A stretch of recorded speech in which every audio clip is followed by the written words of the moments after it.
It's terrible because it could have been negotiated. The Russians said we have to negotiate. I was in contact with Lavrov, Putin. I was asking Putin something like a reporter. I was on those briefings of Lavrov, of Sakharova, and so on. I saw what was happening in December 21, in January 22, February even. Blinken, he said, it's nothing of your concern, just go away. And you're talking to Russia, you're talking to a nuclear power, which are going to put new armament, well, rockets and missiles in the backyard. Well, if you can say so. Right, so sad. So sad. I'm an American walking in Moscow, Russia, at their annual Maslenitsa Festival. Yesterday, Trump and Zelensky had a fight in the Oval Office at the White House, and they parted ways. I think we've seen enough. What do you think? No? This is going to be great television, I will say that. After not having made a deal. In this video, I'm going to ask Russians and different people I find here what they think of what happened yesterday. You're not winning this. You have a damn good chance of coming out okay because of us. Welcome to Expat American. I am the Expat American. Find out what's going on right now.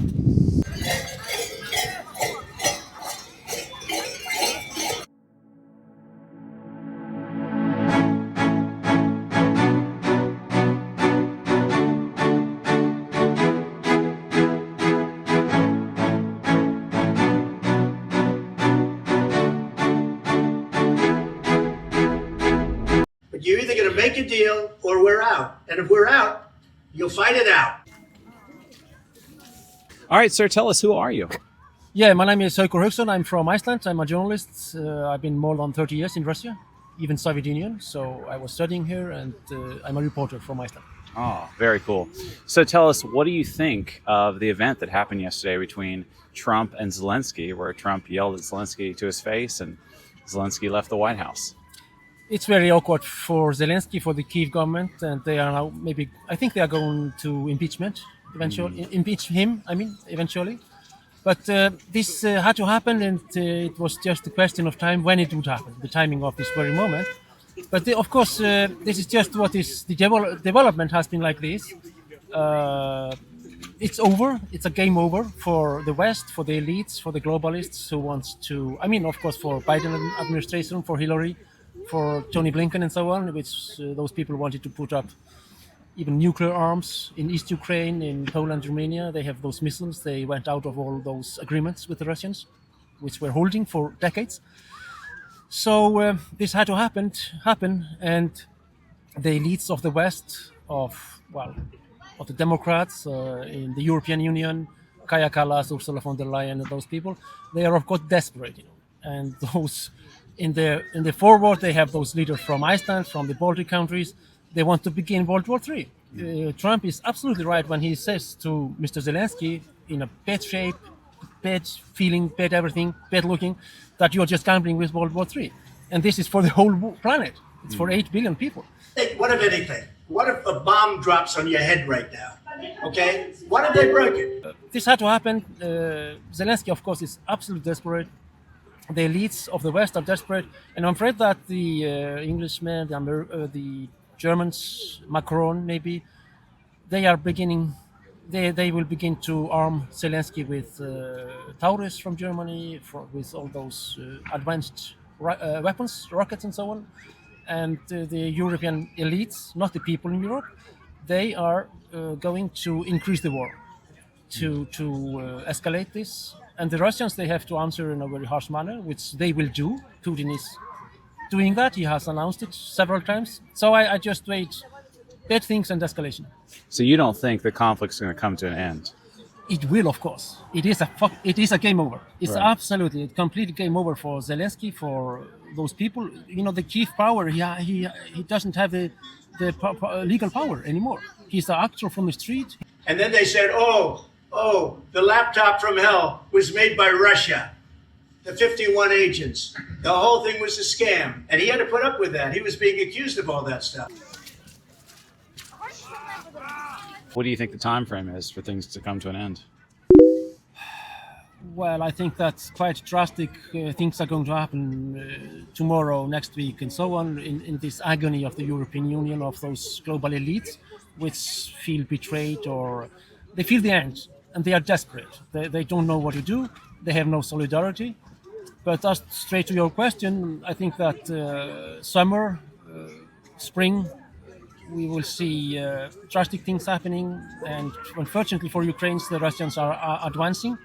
But as to maximum, I think that in this autumn, in half a year maybe, in September, October, we will maybe see the end of this conflict, and it will absolutely not be in favor of the Western elites, the rest of Ukraine, and they will have this auction like a sale in a shop after burn in Ukraine, and they are just going to be beggars next generations, next 5-6 generations during next 300 years.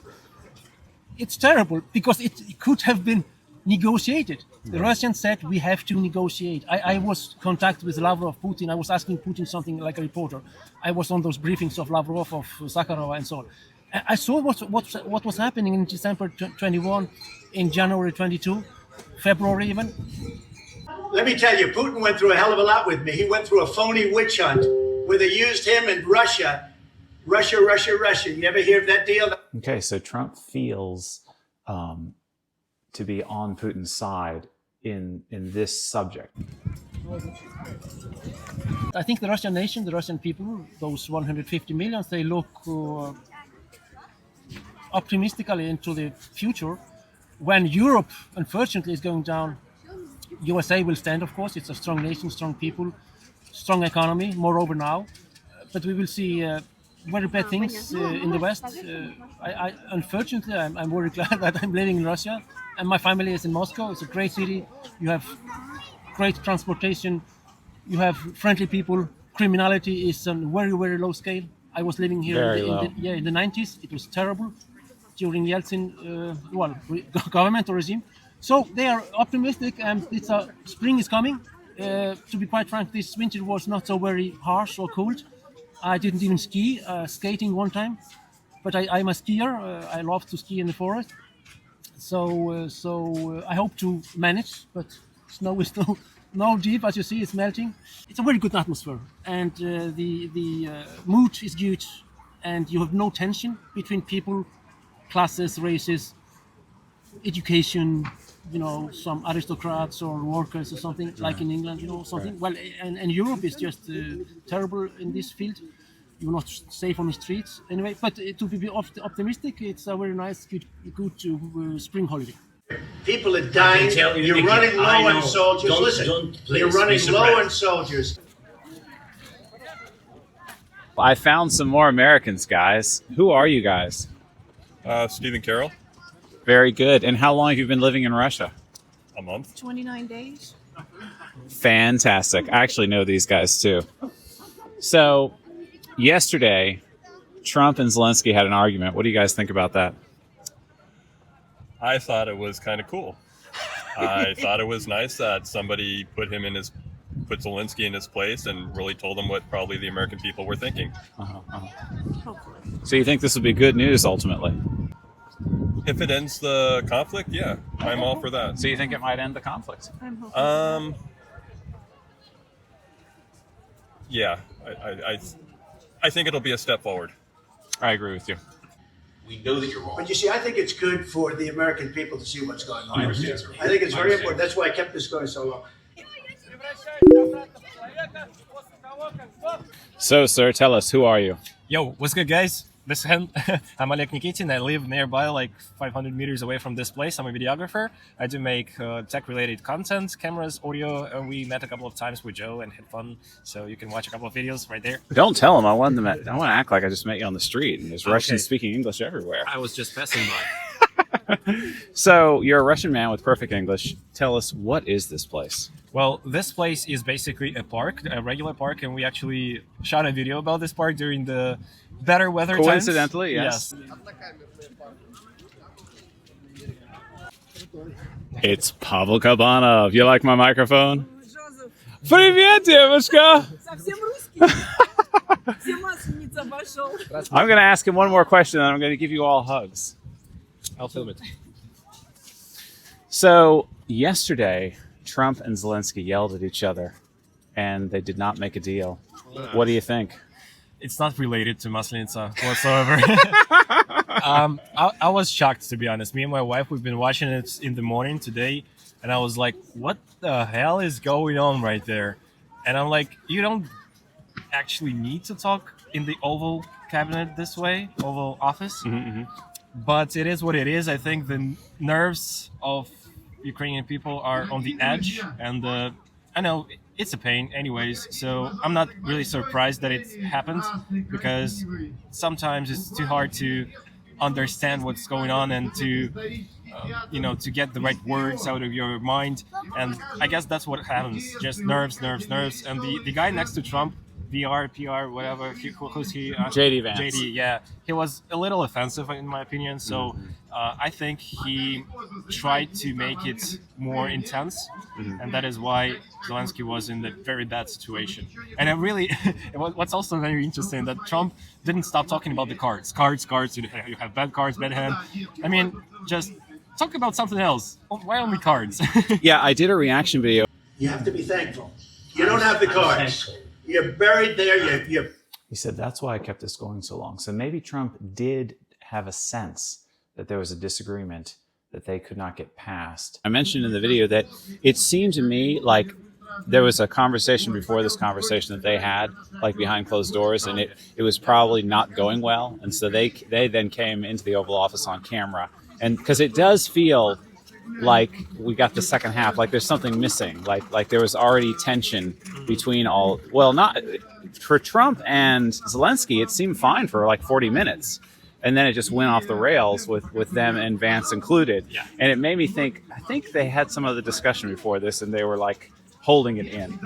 I'm just guessing. There is a theory that it could be rehearsed, like kind of beforehand, Yes. to make this situation happen, to kind of drag the attention from other things, and maybe it'll be like a different angle about this situation. I'm not sure. I'm definitely far from politics and politicians. I think people are people, and it should be more relatable to people themselves than to huge politicians and their decisions, because it's always very controversial.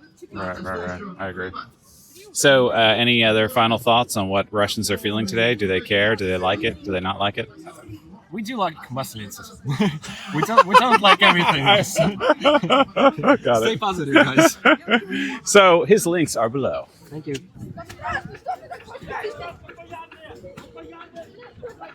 The problem is, I've empowered you to be a tough guy.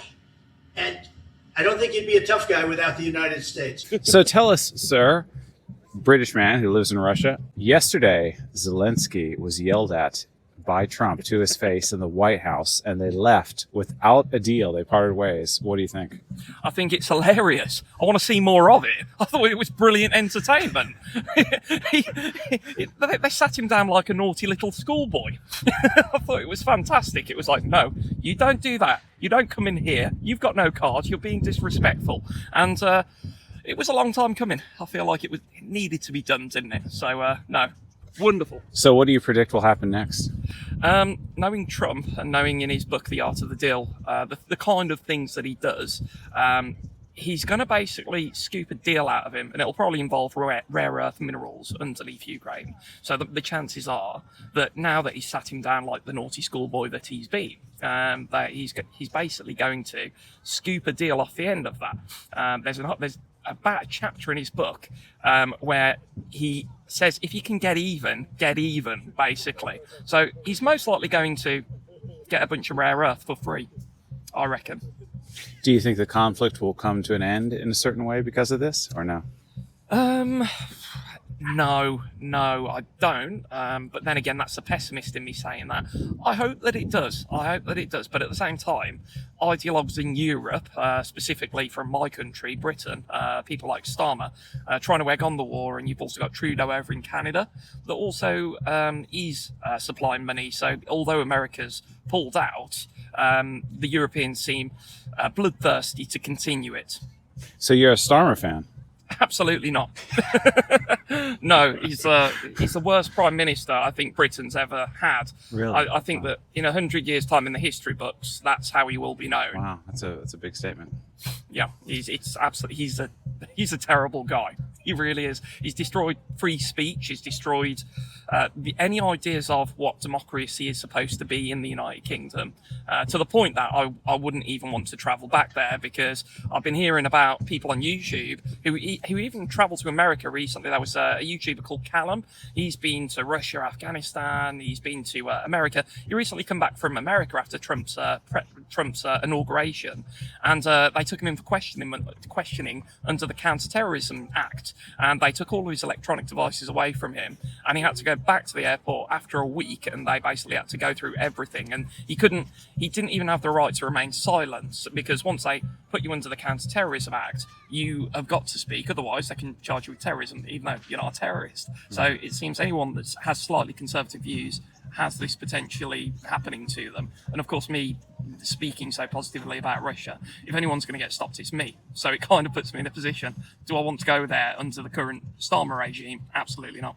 No, I agree. You're smart. I actually did a collaboration with another YouTuber, and he contacted me a couple months ago, and he said, can you please take down our video, because I'm in Britain right now. So I understand. You got to be more thankful, because let me tell you, you don't have the cards. With us, you have the cards. But without us, you don't have any cards. Sir, who are you? My name is Travis Lee Bailey. I've been here for 9 years in Moscow. Wow, 9 years. How's your Russian? Pretty bad.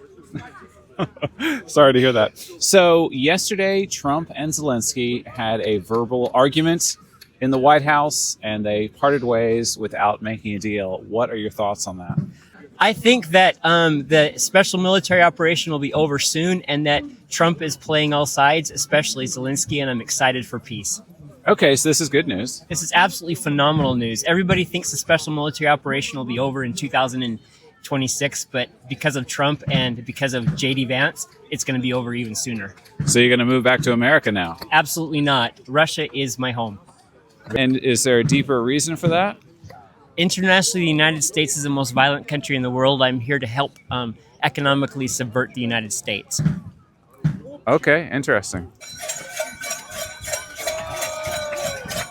It's going to be a very hard thing to do business like this. I Can tell you you. just say thank you? I said a lot of times to American people. Accept that there are disagreements, and let's go litigate those disagreements rather than trying to fight it out in the American media when you're wrong. All right, so now it's your turn to tell us, what do you think of what happened between Trump and Zelensky? Leave a comment, let us know. Click like, subscribe, ring the bell notification, click the share button right now, enter my speech, send this to your friends, and click the box to see what happens next.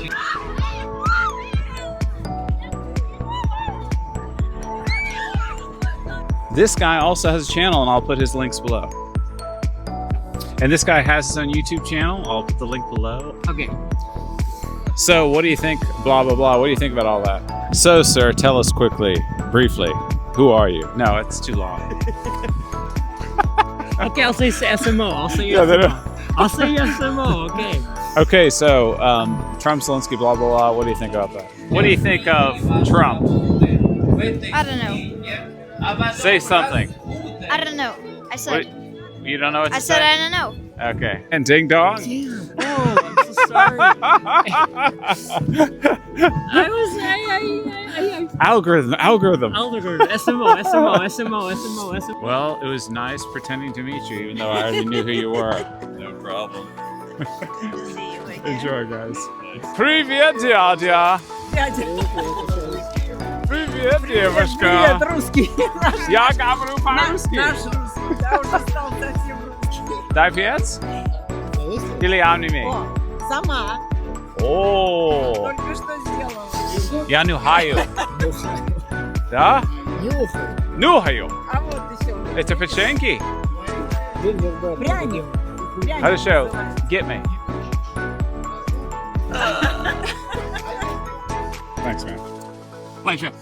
All right, that's cool.